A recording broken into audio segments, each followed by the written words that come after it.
வணக்கம் மக்களே. நாங்கள் இது புளிச்சிக்காய் நீங்கள் பார்த்துருக்கீங்களா? எல்லோரும் பார்த்துருப்பீங்க. இருந்தாலும் இதில் என்ன பண்ணணும்னு நிறைய பேருக்கு தெரியும். நாங்கள் இன்றைக்கி ஒரு டிஷ் பண்ண போகிறோம். அது என்னன்னு வீடியோக்குள்ளே போவோம். அதுக்கு கடாய் அடுப்பில் வச்சுருக்கோம். கொஞ்சோண்டு நல்லெண்ணெய், இதயம் நல்லெண்ணெய் சேர்க்குறோம். இதுக்கு வந்து நல்லெண்ணெய் சேர்க்குறது தான் நல்லா இருக்கும். நல்லெண்ணெய் சேர்த்து பண்ணுது. எண்ணெய் சூடாவியாச்சு. கொஞ்சோண்டு கடுகு சேர்க்குறோம். கடுகு பொரிய தொடங்கியாச்சு. கொஞ்சோண்டு வெந்தயம் சேர்க்குறோம்.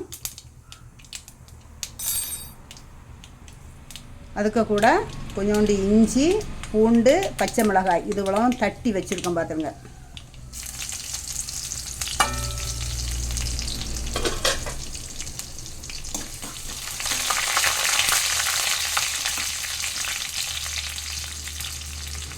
இது நல்லா பொரிஞ்சாச்சா? பொரிஞ்சதுக்கு பிறகு இந்த புளிச்சிக்காயை சுத்தம் பண்ணி இப்படி நீள வாக்கில் கட் பண்ணி வச்சுருக்கோம். இதை இதுக்கு கூட சேர்க்கணும்.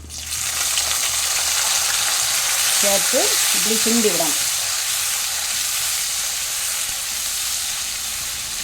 இது வந்து ஊறுகாய்னு சொல்லுவாங்க. புளிச்சிக்காய் ஊறுகாய் ரொம்ப டேஸ்ட்டாக சுவையாக இருக்கும். பார்த்துருங்க. இதுக்கு கொஞ்சோண்டு மஞ்சள் தூள், கொஞ்சோண்டு மிளகுத்தூள், கொஞ்சம் நம்ம இப்போ கொஞ்சம் தானே அதனால் கொஞ்சோண்டு மிளகுத்தூள் போட்டால் போதும்.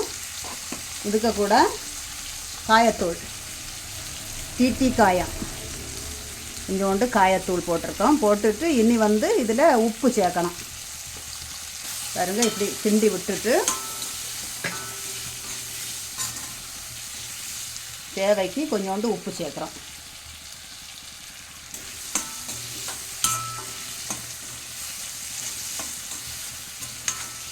அதுக்கு வாசத்திலே உடனே சாப்பிடணும் போல இருக்குது. பாருங்க.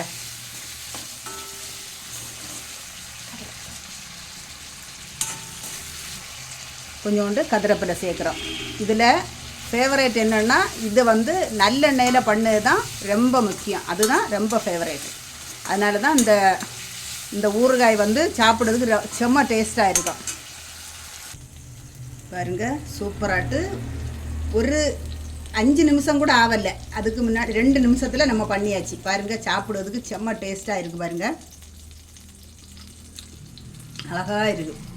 இதுபோல் நீங்களும் பண்ணி சாப்பிட்டுட்டு புளிச்சிக்காய் ஊறுகாய் எப்படி இருக்குன்னு கமெண்டில் சொல்லுங்கள்.